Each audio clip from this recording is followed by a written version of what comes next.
There he was. I knew everyone had a motive for inviting me here. This invitation was so interesting. I had to be here. This is everyone's plot to finally finish me off. The plot to end my career, the plot to bring me down forever. Then suddenly he approached me. He says, "Hello, my name is Austin. You look beautiful tonight." I said to him, "Thank you." He continues to say, "Congratulations on your new book release. I've heard amazing things about you." I remained silent knowing he was the one. He continues by saying, "I am also an author. I just had a million book released. Congratulations." I replied. He says, "Thank you. And I hope your new release goes well for you also." I replied, "Thank you."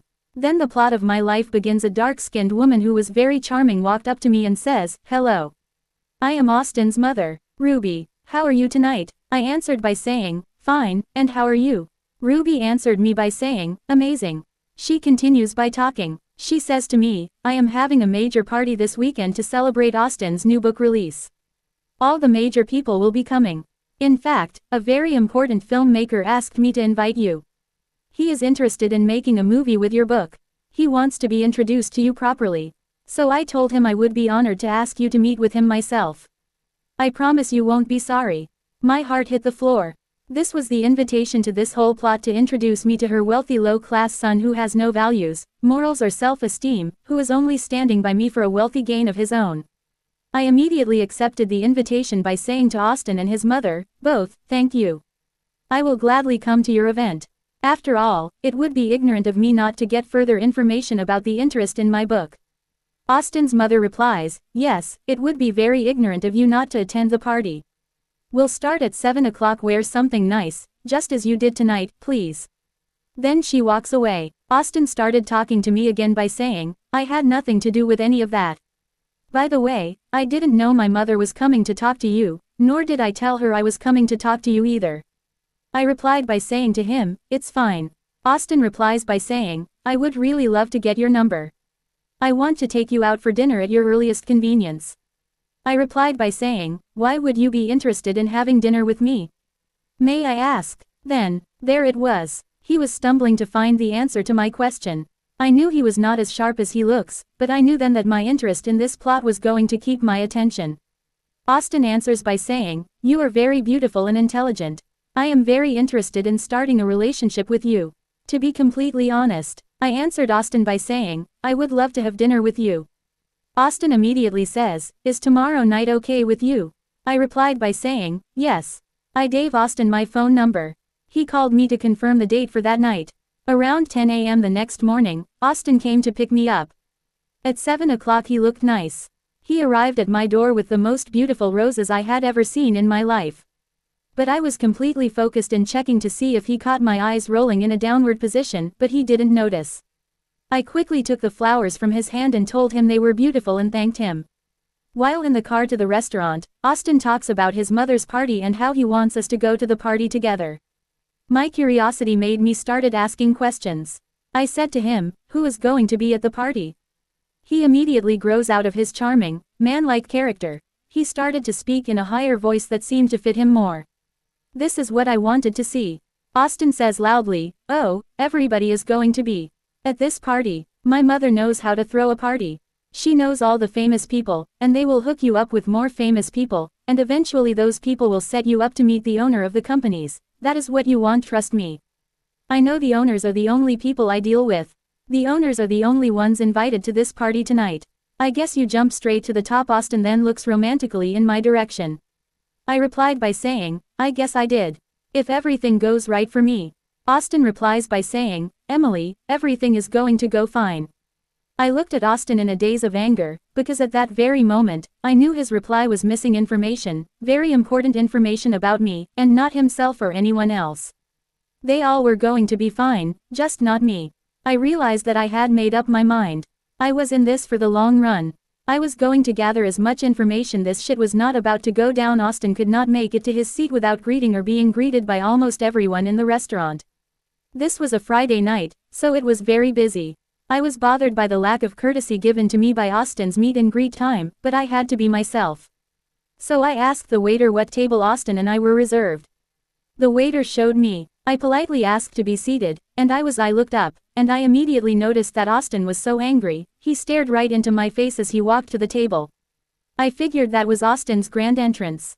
I could not tell who Austin was trying to impress, so I looked around the room in order to see if anything or anyone was out of place. I couldn't figure it out. Austin sat down. He apologized to me by saying, "I am so sorry. These people will not let me get to my seat at this restaurant. But the food here is amazing." He then continues by saying, "Are you hungry? It's no need for you to choose from the menu. Tonight, I am ordering a sampler of everything on the menu. I can't decide what to eat here, so I order everything." How does that sound? I immediately picked up the menu to check Austin's comment about the food. As I was doing that, I replied by saying, "Let me take a look, get this menu to see what I am getting myself into."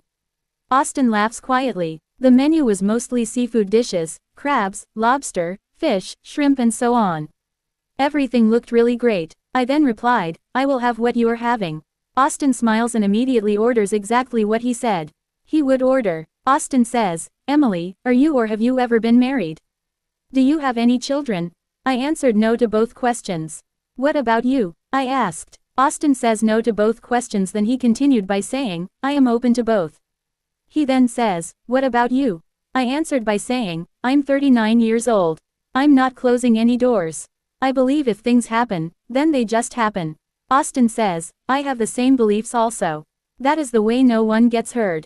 We both know things can happen, and we shouldn't be devastated if they do." I immediately said to Austin, "Do you live alone?" Austin says, "Yes, I do."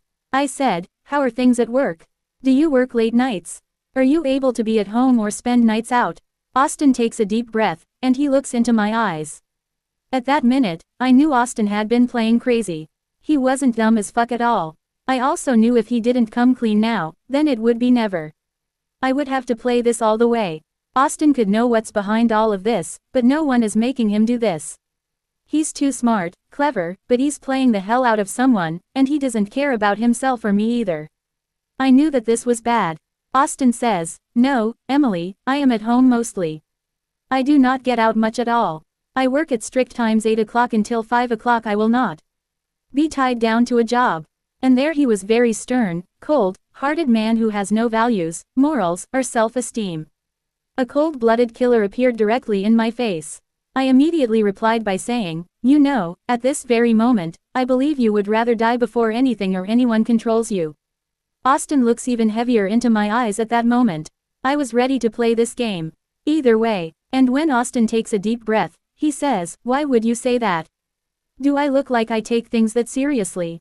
I responded by saying, "I just started to notice that you take things very seriously."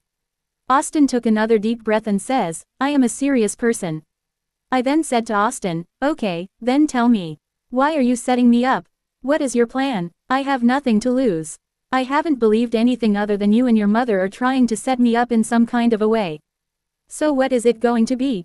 Austin, you or me, or both of us? I am not letting this go, whether you top or not, but I'm going with you or whoever else is behind this." All of the way, Austin takes another deep breath and says, "Okay, Emily, I handpicked you myself. So I know your every move from the beginning to the end of your life. You are smarter than you look, but I need to be in full control of this next murder attempt that is on my life. There have been many, Emily, I can prove every word of the information I am giving you, and I will. It is my mother, Emily. I have a will that my father left me. It states that my mother gets all of the money when I die. See, Emily, my father has left me a total of $100 billion. But the money is available to me only for emergencies or to be but towards any business or necessities, housing, cars, clothes and more, also to care for my wife and children. Emily, my mother is pissed every time I spend this money, because if I'm dead, she gets it all. I have to spend this money fast. I picked you to become my wife. Because now my mother is asking about a wife for me. She's had every woman I have been with murdered, so I stopped dating. But she will not have you killed, because I decided to choose a wife for me. Someone I am serious about from the beginning, and I see now I did a good job by choosing you. I know it's a fucked up situation, but please understand, I need to call these attacks off of my life one by one. And this next attempt on my life was going to be hardest, because now I have to watch my mother try to kill us both. She knows now that you are perfect for me. So it's no way out. Now, Emily, you are in danger. Very serious danger. I am not the person who means you any harm. I have to try to find you. Emily, you were right for me. I will fight for what is for me and only me. I immediately replied by saying, I believe every word of what you were saying. I also knew when I saw the way you looked at me before this conversation, that I could ask you anything, and you would talk to me honestly, and I honestly believe you. It has been sometimes that I have seen your mother several places. These places can be verified by camera footage. I am the owner of a security company for mostly all of the top hotels, restaurants, condominiums. I can only remember one date I saw her for now. It was 2 days before I met you. Austin took the phone out of my hand. He didn't look surprised. He looked comforted about the information. He then said, I see everything has already started, so we need to move quickly with our relationship. I need to keep you close to me at all times. I will start tonight by suddenly hanging around you all of the time, like sleeping at your place or you at my place. Then we never split up, except in work areas. I immediately answered yes. I would love for you to deal with your mother instead of me, in hopes that you will just kill her. Austin immediately says to me, tonight, I will stay at your place. We have to move normally now. So I'm asking you now, are you ready to be normal with me and not for my mother? I immediately replied, yes, I am. Austin then says to me, okay, are you ready to go to your place now? I don't want to plan things. It's a risk someone could hear us talking about such things. I answered by saying, yes, I am ready. And thank you. Everything was great. Austin replies by saying, you are welcome at the house.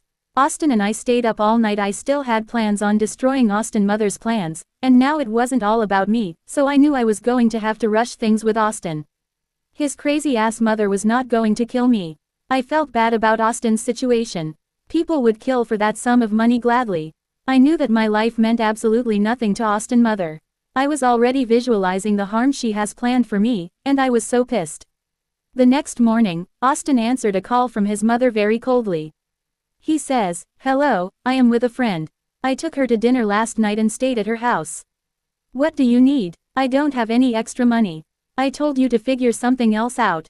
It seems like ever since Dad left me the inheritance money, you come up with every business plan for yourself. Maybe I can get you some money if you had a business plan for me. But it's all about you. And, you know, I cannot spend that money for anything else. Also can't, and I won't let you drain me dry. So why do you keep asking? Why are you asking? Who is the girl? She's not a girl, she's a woman. Her name is Emily from the party. We will see you there tonight. Goodbye, Austin. Then calls for me. I entered the bedroom. He then says to me, good morning. I replied by saying, good morning. Then he says, do you want to get breakfast or have some time out with me before the party? Or should we stay in? I said to Austin, you choose. Austin said, I'll order breakfast and have it delivered. Do you need anything to wear to the party? I answered by saying, no. I have something picked out.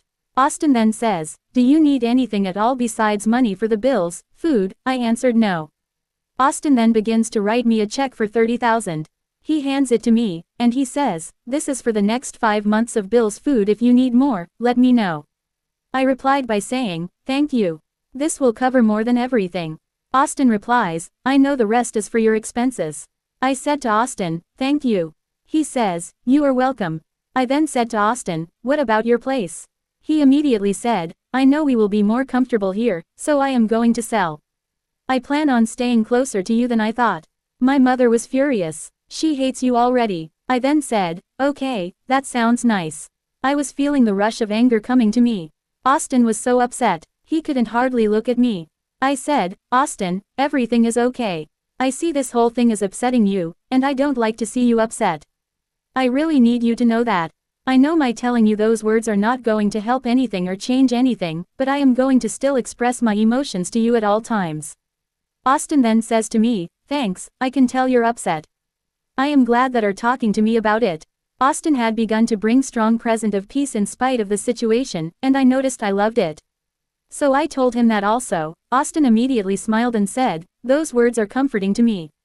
I am glad you noticed that you love me. I was shocked. So sad is that, because everything that is comfortable to me is you. Austin says yes. I said, I love you. Then Austin said, I love you too. You are very comfortable to me also. We both smiled. After we ate breakfast, we both showered. And watched a few movies, ate a little more until it was time for the party. When we arrived at the party, Austin's mother's home was beautiful. She was the first at the door to greet us, as if she had been waiting there the entire time. She immediately began addressing me by saying, "Emily, it's a pleasure." She also greeted Austin. Then she continues to talk by saying, "I hate to break you two up, the gentleman is waiting to meet with you, his name is Sam." Austin then interrupted his mother, Ruby, by saying, "You are not breaking us up. I'm coming with her." Ruby was upset. She said to Austin, "Austin, that is rude of you." Austin immediately says, "No, it is not Emily and myself, for in a relationship. Now, anything you have to say to her, you can say to me also." Ruby got even more upset than she says to Austin, "Austin, I can understand why you would not have wasted time in committing to Emily. She's a lovely woman, and you have always been too serious for the dating life, but you are acting ridiculous. Emily will be okay by herself." Austin immediately said, "Mother, do not upset me. Take Emily and I do your guest." Ruby did exactly that. When we arrived at the table where Sam was seated, he stood up to greet us both. Then we all sat down. Austin immediately says, "Emily and I came here to meet with you. Only then we are leaving. So please, let's make this brief. I would like to do most of the talking because I have a very nice offer coming to you. Sam, if your business proposition sounds good for Emily." Sam then says, "Okay, let me start. Emily, I want to turn your books and upcoming books into films, and I would also want you to be the writer for new movies for me." Austin says, "May I interrupt?" Sam says, "Yes, you may." Austin then says, "Emily and I are getting married tomorrow. I will then pay for Emily to start a company which meets your needs. She loves to write. You can sign a contract with Emily's company stating that you want to hire Emily to write for you. That's if Emily agrees to your offer. What do you say, Emily?" I immediately said, "Yes, I would love the opportunity to make Austin and I both very wealthy." Sam immediately says, "We have a deal." Austin says to Sam, "Send Emily. And buy the contracts." Sam immediately says to Austin, "First thing in the morning, I will have them to you." Austin and I left the party and went home. When we both arrived at home, Austin immediately said to me, "So Emily, tomorrow will you become my wife?" I immediately said, "Yes, I will." Austin then hands me his inheritance papers. Austin said, "We have an appointment with my lawyer at 10 in the morning to get a marriage license. We can have the wedding when you are ready. Does all of this sound good, Emily?" Austin asks. I immediately said, "Yes, it sounds good. Does things sound good to you?" Austin then says yes. Then my cell phone rings. It's Austin's mother. I said, "Austin, your mother is calling me." Austin says, "I didn't give her your number. May I answer?" I said, "Yes." Austin answers. He says, "Mom, Emily did not give you her phone number. Why are you calling without her permission?" Ruby says, "I got it from a friend. I wanted to congratulate her myself. I'm sorry if I offended her." Austin then says, "I'm telling you now, you should have asked her for her phone number yourself." I'm hanging up the telephone. You will not use me as an excuse for your behavior. You wouldn't dare call a stranger any other time without asking them goodbye. Austin hung up the phone. He then apologized to me. I then said, "It's okay." Austin then says, "Emily, I will have you tracked for the rest of our lives together. I will not have any story that I cannot verify about you. I have every device you have on a tracker, also your vehicles. I also know how to find you. Without any of that, I don't want to hear the lies people will tell to separate us. I would never do anything to hurt you." I immediately said, "I know." Austin had a cell phone call. He answered. He said, "What, mother?" While the phone was on speaker, Ruby said, "May I ask your permission to speak to Emily?" Austin said, "She can hear you. I will keep the phone on speaker." Ruby says, "Okay, I will talk to you both." "Hello, Emily." I said, "Hello." She said, "When is the wedding?" Austin said, "We are signing the papers tomorrow. Emily will plan a wedding if she wants one." Ruby says, "Emily, are you going to plan a wedding? Do you need help?" I said to Ruby, "I have to talk to Austin a bit more to see if really wants a wedding. I do not have many friends or family, so a wedding doesn't interest me at all." Ruby then says, "But I wouldn't miss it for anything in the whole world." I then said, "Austin, what is a good budget amount for your mom to host as a wedding, just like one of her parties? I will pick my dress, you can pick your suit, and your mom can handle everything else." If she agrees, Austin says, "That would be great. I will also pay her for doing so." She might could use the extra cash. What do you think, Mama? Nice size wedding should cost about $50,000. And a fair amount to pay you is about $20,000. Ruby then says, if that's what Emily wants, I would be honored. And congratulations to you both. Austin and I both said, thanks. Then Austin said, I will make the deposit into your account in the morning, along with a written contract. I will not spend another dime on this wedding, nor will Emily. Ruby says to Austin, I understand. I will see you tomorrow. Austin then says, no, I will leave the contract with the lawyer. You can go and sign it as soon as he calls you, Emily, and I will be busy tomorrow. Ruby says, okay, thank you. And good night to the both of you. Austin then says, good night to his mother and hangs up the phone. Immediately after Austin hung up, Austin says to me, I have no cell phone signal. I checked my cell phone and noticed that I didn't have one either. Austin had pushed his red alert button to notify the police. We both heard a voice say, Austin, Emily, come downstairs, please. I swept the house for weapons while you two were away. Also, the cell phones have no signal. Austin walks over to the door, closes it and locks it. I kept a deadbolt lock on my room door. The door and the lock have been professionally installed. Immediately, we heard more than one person come up the stairs. When they made it to our room, they started trying the doorknob to see if it would open. It would not. Someone said, now, why would you do this? As soon as you both would have came downstairs, I was immediately going to kill the both of you. Now, if I shoot with these, you both might not get hurt or even die. So I guess we will have to figure something out. Austin said, I alerted the police. You should leave before they get here. Gentleman said, no, now you have pissed me off. You have alert bracelet. We can't just up and leave. Austin, this road is the only way in and out for miles back into the city. The gentleman started telling the people with him his instructions by saying, go downstairs, take position in every window, showing that you have weapons. The rest of you find a way out of here. The man then says, Austin, Emily, I am going to do everything in my power to kill you both before I leave. Things could have been simple. Austin says to me, we are not talking to you so you can stop the freak show. The man then says, you haven't seen a freak show yet. Then he yells, you both haven't seen shit yet. The man then begins to start shooting the doorknob. Austin and I go into the closet. I told Austin the room was also bulletproof. I told him I knew something bad was going to happen in this house or any other house I bought. I told him I always felt like having this room built meant I was some kind of a scary, crazy freak. But now I was so relieved it was a horror massacre movie taking place in my own home. The thoughts of what these people had planned for Austin and I were going through my mind over and over again. All I could picture was them torturing me to death to make Austin suffer. I continued to skip the scenes of Austin's face, having to watch these things happen. It hurt me more than my own death. I knew then I could not let this happen. I had to think and stay calm. So I did exactly that. I immediately repeated those words to Austin. He looks so hurt by the men, also by the situation. He then said to me, I am calm, and I will make the right decision through this all too. Then I heard a man outside of the room saying, the police are here. The man at the door said to them, I was hoping this son of a bitch was telling a damn lie. Then he said, I have been firing at this door. I think it is bulletproof. Who in the fuck does that shit? You two must know each other and are both onto the fact that Austin's crazy ass mother has been trying to have you both killed. Then he says, Austin, your mother is not going to stop trying to have us kill you and Emily. So you both have to die tonight. I will not leave here without getting your money.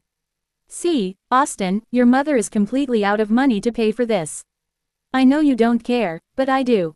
So why don't you and Emily pay us off yourselves? Come downstairs. Tell the police to back off. Give us $60 million, and you'll never hear from us again. Plus, we will give you both the recording and videos of your mother setting all this up. Plus more. Yes, Austin, it's all on tape. I even recorded her pain as to kill those other 3 women you were dating. She is crazy as fuck. Austin, she is not about to stop. What is it going to be? Austin says to me, things are probably going to get ugly. We are not coming out of this room, nor will we talk to any of them. So that will probably mean they will try anything to get into this room. Now, they probably were going to try to rob us and then have us killed. My mother can't pay them, and I don't think they were going to wait for her to do so. I believe they came to collect every dime, maybe give my mother a percentage. We are going to act normal with each other. That means we will talk to each other as we both please. I immediately said to Austin, I understand. I also explained to him, I also believe the same as him, and that I agreed we should not leave the room, and that we should also only talk to each other. Then Austin said, I know the window is the only way out of this room, but I want to know something.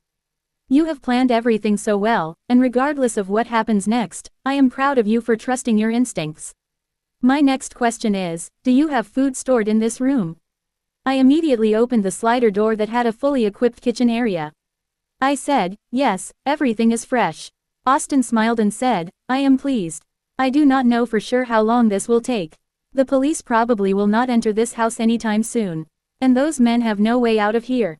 I doubt they will surrender. They are too afraid for things to end that way. They would rather die. I know the police will find out who they are dealing with and hesitate to try to gain entry into this house. The gentleman outside of the room was twisting the doorknob again. He then says, what the fuck are you two talking about? Answer my damn question. Austin turned on the computer, also the television to catch any news coverage. The internet was down as we both thought it would be. Austin looked out of the bedroom window. He could see the police around. Back. He said to me, if we go out this window, we are going to get shoot. I see a man beside every window. I can see they are watching for us to leave. The gentleman said loudly, you stupid motherfuckers, better not leave, or you will. Both are going to die. You should not have alerted the police without talking about things first in your damn right. All of us are going to die out here before we let you walk away. We are going to cut a hole in this floor, Emily, we are going to cut you both out of this room. You will go to the bank and collect every dime of that money. I said to Austin, I don't have anything they can cut this house down with around here. Austin said, they must be looking around for something to do it with. The gentleman started shooting at the walls and the door again. He then yells loudly, keep looking. He then says, you stupid bitch, you had to have made this shit harder. Call around to find out how to get into a bulletproof room. He says to someone outside of the room with him. The police started to talk on the loudspeaker by saying, Emily Shivers, this is the FBI, are you okay? If you were okay, please show yourself. I went to the window and let it up a small bit. I waved. I also yelled, helpless Austin and I have been home invaded. They are trying to kill us both. This room is burglary proof and also bulletproof, but not the other areas in the home. The gentleman started yelling out of a window, do not enter this house, of the both of them are dead. I will be willing to let them both live. If you all stand down and let Emily and Austin go to a bank to pay us a ransom for both of their lives, but at this time, they both have refused my ransom request. That means me and my guys will have to stay put until they both cooperate without the money. Me and my guys are only willing to leave this house in body bags.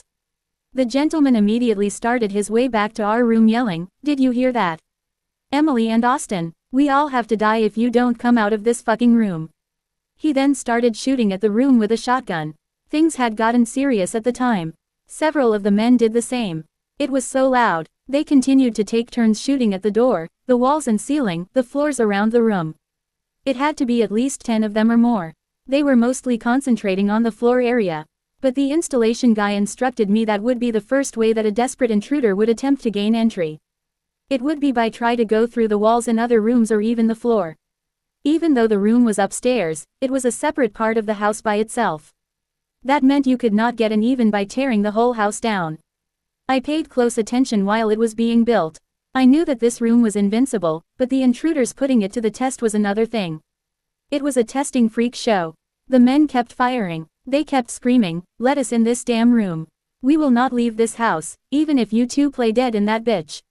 Austin says to me, I don't know how much ammunition they have, but usually in a home invasion, the trucks they drive are filled with weapons. The police outside started to talk to us. The room window was still open. They could hear everything. The police hated being so helpless. They were screaming, stop shooting. Stop shooting. Ceasefire over and over again. How much money do you need? Maybe we can help. If you let Emily and Austin leave right now, we might can get you your ransom money ourselves right now. No banks be smart, nor Emily or Austin, are leaving a bulletproof room. That room has been checked out to be a structure of its own. We called the company who installed that you cannot and will not gain entry into that room. The men got angry, and they immediately tried to bomb the door, while screaming, son of a bitch, we will see for ourselves, you don't have enough money to pay us off. We need at least 100 billion, the same amount in Austin's account. And as for this bitch, Emily, she's fucking dead now. Then another bomb hit the door. The man then said, "Don't worry, Emily, we are only bombing this area that you and Austin are in. We are not stupid enough to blow this damn house down." Then the shooting started again. Austin and I both were disgusted at the situation. A gentleman started talking to the police again by saying, "Stop the bullshit. You all know the hostages are safe. You would not give us a penny from this bullshit or meet any demands." He then says, "But this way, you might." He then throws a grenade out of the window. I could hear screams. People were saying, "Those men are crazy." The police then order the people in the community to go back into their homes. The man then says to police, "Okay, I am going to tell you how this is going to." Then men appear at my house windows with guns and grenades pointed at the neighbor's house. A man continues to talk by saying, "We are taking the whole neighborhood hostage. You have 5 minutes to leave this area, or we start killing every cop and blowing up every house we can see on this block. These missiles go far. We will have every house on this street on lockdown until you, the police or FBI, cooperate." Emily and Austin would be stupid as fuck to come out of that room in order to pay us now. "You pay us, figure out my cell number and only mine, and call me when you are off this damn street. You're 5 and it start now. So fucking play with us. We want $100 billion. Immediately, the authorities respond by saying, "We are leaving the street now." The man yells loudly, "Damn it. Leave now." The authorities did just that. The men did not waste any time. They broke into every house on the block, which was maybe 30 homes. I could hear people screaming, "Get out," and yelling for help. I also heard the men saying, "Do not kill anyone yet. Tie them up. Keep them all quiet, or all radios on." I heard the men responding by saying, "We are all in place." The gentleman at our home said, "Let's get this show on the road. 100 billion baby. Everything have gotten quiet." The gentleman who was still at our house, cell phone rangy, answered by saying, "Who is this?" His phone was on speaker. I then heard a man say, "It's the police. Mr. Wilson, please make it clear to me what you were asking for. We saw the whole incident. We are aware that your men have broken into all the homes and are in place. What is your demand?" The man said, "I want 100 billion, and I will take a few hostages or maybe more on our way out."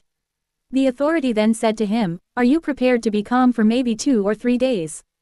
The situation is more serious than you think." The man then said, "No, it's not the situation. It's your guys. You want time to watch us first. I knew you would not dare just let us take hostages and dance right out of here. Now with you, I gave you a chance. Now it is time to start this game. Your first move was a game of confusion. You only called me to torment me. Then I see a woman get thrown out of upstairs window. She was tied to a rope. The men immediately dragged the woman back into the house, using the rope. They didn't waste any time dragging the woman back inside of the house. Once she was back in the house, the men closed the door back. The gentleman started back talking to the authorities by saying, "Did you catch that kind of torment, or do I need to do it to her again?" The authority answer, "I saw everything." The gentleman then says in a very angry voice, "Okay, let me explain. The game we are playing is called eye for eye. A tooth for a tooth. Whatever you do to us, we will surely do back to you. Get me my money." The authority did not respond. Austin said, "Emily, this will get bad. These men now have the worst intentions for everyone." As soon as Austin said those words, someone started shooting at our bedroom window constantly. The gentleman had came back to the door saying, "Emily, I'm not going to let you live even if the police pay. If they don't pay, we are going to tear this damn house down."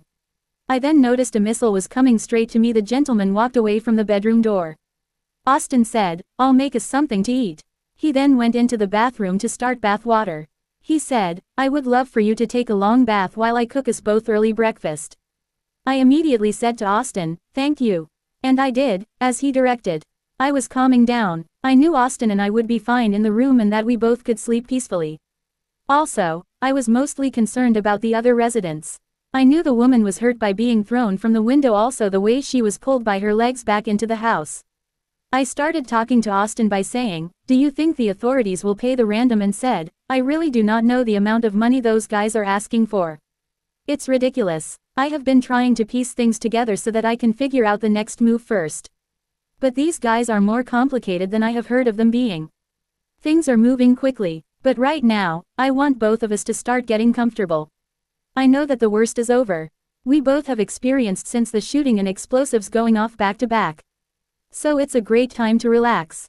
I then said, I agree. I see that you have some soup warming. Why don't you come in the bath with me so we can both eat and rest together afterwards? Austin said, that's a great idea. While Austin and I were in the bath, things were quite outside of the room.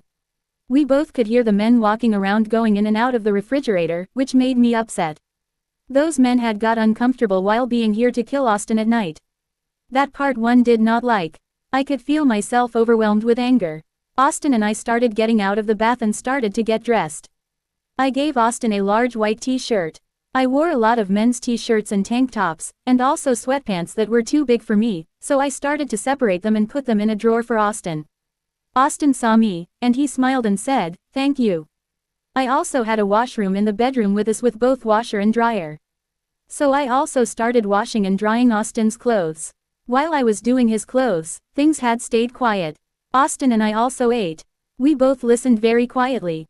Austin was watching things outside from the window mostly. I then said to Austin, Austin, how do those men expect you to give them your inheritance money if you cannot withdraw the money?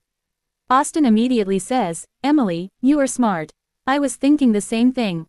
I guess those men assumed emergencies meant in case of a robbery, but it doesn't. I cannot pay them anything. But I really need to ask, do you have any extra cash other than the $500,000 in your bank account? I immediately said, no, I see that you have checked everything about me. Austin says, yes, I did. Austin says, look, it's my mom. She's here, she's on the other side of your fence talking to the police. The police have came over here to your house. It looks like they planned on waiting on the other side of the fence to watch things. I said to Austin, do you think they know she has evolved? Austin then says, yes, I do. Because these men at this house only rob people for large sums of money, and the person who hires them are always close to the victim or victims. That is probably why she showed up in hopes of gathering information from the police. While all of this is going on, Austin then moved the covers back on the bed, and he says, let's get into the bed now. We both fell asleep quickly. When I woke up, it was night. Austin was awake. He immediately said, good morning. I went to sleep with you. I slept for at least 5 hours off and on. Everything has been quiet. The men are still downstairs. They are trying to make us believe they are not here, but they are. I said, that is scary. Them starting to sneak around. It's more scarier than them shooting and bombing this place, Austin. Then says, I know, that is why I warned you ahead of time. Also, my mom is still here. The police will not talk to her. I don't think they have said a word to her even while I was asleep. She is mad as hell. I also made you something to eat.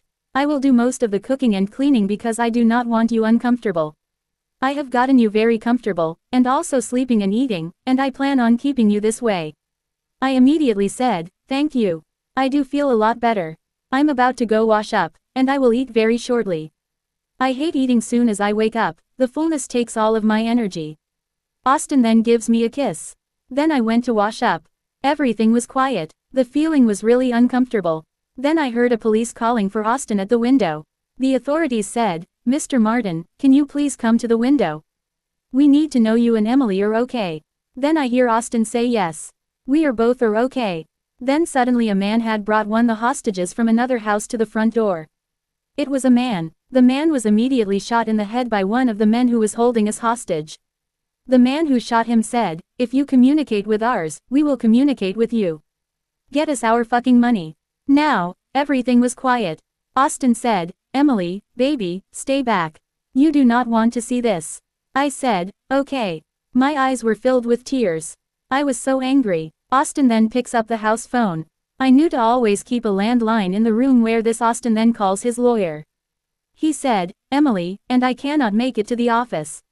I know you have heard why already, but I am about to give you her fax number here at the house, faxes the marriage papers, and we will sign them and send everything back to you today. Austin then hangs up the telephone. He then says to me, Emily, I will not let this stop us from getting married today. I know my mother thinks her plan is going well. If I die, she gets everything. If you're my wife and I die, she gets nothing. I immediately said to Austin, I understand I am still ready to marry you, but it's sad that if we both die, she still gets everything. Austin then says, no, Emily, she will not get anything. In case of my death, the money has to go towards the companies that you and I own. The money is also yours. So that means that in case of your death and also my death, you get to decide who takes over our companies. You can provide that information on our marriage contract. I then said, okay, I understand. I see why I knew I was the one that was in the most danger. Austin then said, yes, you are in serious danger. I hate that these happening to the both of us, but I hope everything will be over after this. I am still waiting for a way out of this. I am watching and listening to everything. I quickly said, I know you are. I am thinking too. I do not want to see this hurt and shame on your face anymore. Austin then says, Emily, I'm all right, though, the hurt and shame that I feel is without feelings. I could never feel anything from my mom. I then said, I know you don't, and that makes me feel a lot better. And also, Austin, I plan on spending the rest of my life with you. Austin says, I know Emily. I have the same plans for you. I saw the facts coming. I said to Austin, I think the papers are here.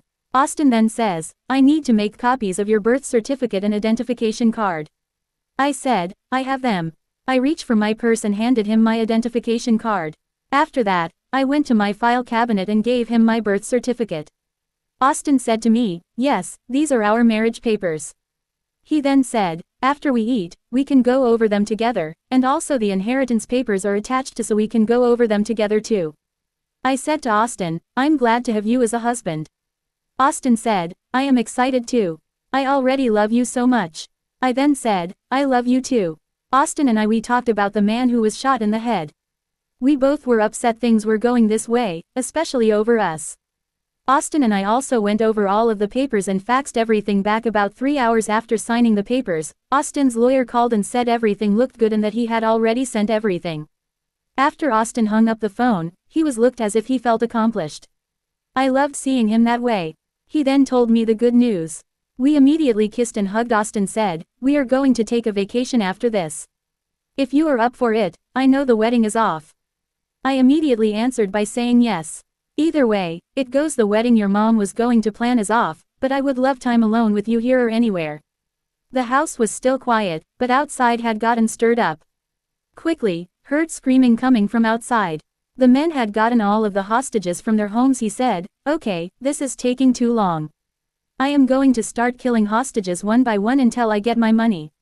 I'd rather die than to have you pigs hovering over us any longer. Than he shot a small boy in the head. I screamed to the top of my lungs. I had to think quickly. I could not let this happen. The police were on the other side of our fence. I needed a way to let them into our side without leaving the room. I thought of something. I went under the cabinet. I had several gasoline cans. I asked Austin to help me pull the gasoline cans to the window, so we could burn the house down. The room we were in would not burn down, so we both were safe. I explained to Austin, if a fire starts, it would distract everyone and also let the police get over the fence. I would rather be a shootout instead of a bloodbath. Austin started helping me. He said, I will make sure the fence burns down. Keep pouring gas on it until it's gone. It needs to be enough room so cars and ambulances and plenty of officers can get in. Austin poured the gas at the same time. I immediately started setting it on fire. I didn't want the men holding us hostage to know what was about to happen until it was too late. Huge flames appeared. Austin kept pouring gas, and I kept lighting flames. About 10 minutes into the fire, it grew huge. I couldn't see anything, but I heard screaming and gunshot. Lots of police were yelling, get down, and more were yelling for the people to go by my house to get help. Austin and I sat quietly and listened to everything closely. About 20 minutes later, we heard the police at our bedroom door, and another yelling outside, saying, Emily, Austin, we have some officers at the door. Open the door for them. Everything is over. You both are safe. Austin immediately opened the door. The officer said, are the both of you all right? We both said yes. They asked if we were hurt. Austin and I both said, no. The officer said, I have a ladder. Emily, you come with me first. These officers, we'll make sure Austin gets down safely. Right after we take you down, I got down safely. After Austin was down, he immediately says, where is my mother? The officer said, I'm sorry, Austin. But before we came in to get you and Emily, your mother shot herself in the head. She didn't make it. We know she had hired these men to kill you and Emily. They have already told us everything. If you and Emily had not burned this house down, a lot of people would have died. Instead, they made it out safely without anyone else dying. We also arrested the men responsible for this. Austin and I both were relieved.